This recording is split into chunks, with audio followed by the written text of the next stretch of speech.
In this video, we're going to be covering the administrative interface.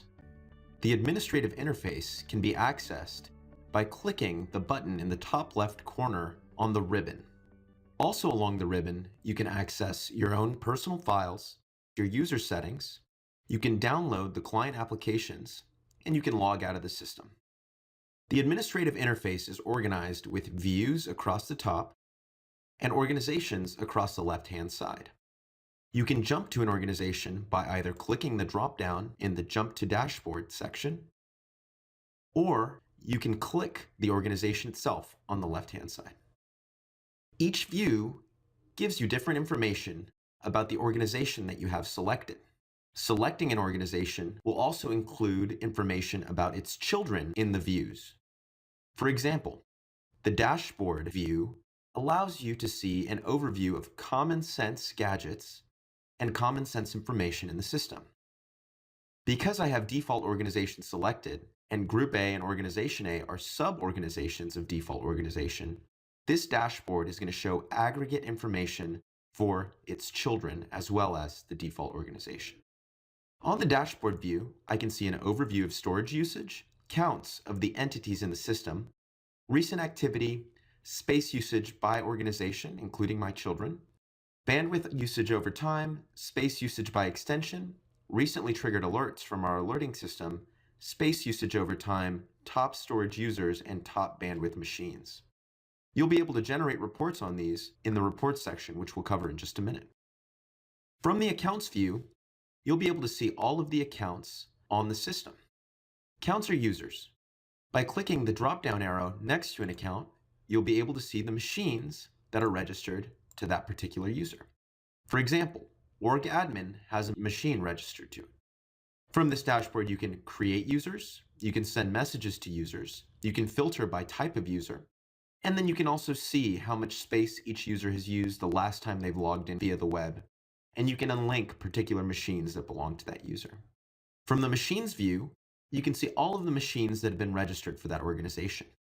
This is an inverse of the accounts view in that clicking the drop-down arrow next to a machine shows you all of the users that are registered on that machine. In this case, just one. From this view, you can also throttle bandwidth for a particular machine or enable mapping in case you decide to do file server enablement. From the shares view, you can see all of the different team shares that have been created for that organization. You can even go in and see which users are associated with that particular team share. And you can delete a team share if you wish. From the backups view, you can create new backups for any user and their machines on that organization. For example, I have a backup here for org admin on this particular machine, and this is the path that has been selected for backup. From here, I can view the files of that backup, I can restore that backup, or I can delete it altogether. If you go to create a new backup, you'll see a listing of the machines that are associated with that organization, and you can choose a new folder to backup. From the Activity tab, you can see all system activity. This includes accounts created, team shares added, passwords changed, username changes, and so on.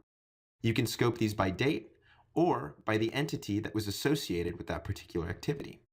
From this view, you can also create alerts. Alerts allow you to basically be notified when any activity within the system is triggered, including whether users have reached a certain percentage of quota, whether files are permanently deleted, whether an organization is added, and so on. You can then push these alerts via email, text message, PSA, or otherwise. From the Reports tab, I can create a new report that will allow me to use any of the information from the dashboard and a specified date range. For example, I may want to be notified on a recurring basis how my storage consumption over time is looking. I can set the recipients here, and I can even set a recurrence if I'd like.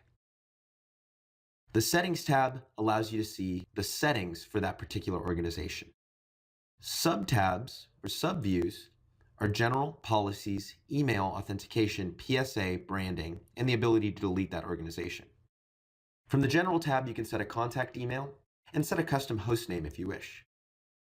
The Policies tab is where you decide what kinds of files can be uploaded for that organization or group, what privileges the users have, how often you clear out deleted files and revisions, and more. You can set up a custom email server from the Email tab. You can integrate with Active Directory or another LDAP source from the Authentication tab. From the PSA, you can integrate with ticketing systems such as Autotask and ConnectWise. From the Branding tab, you can set custom branding for any particular organization or group. And from the Delete tab, you can delete an organization so long as you are not a member of it. Note that you can always jump to any view by hovering over an organization on the left-hand side, clicking the drop-down, and clicking the view that you would like to see. That about covers it for the administrative overview.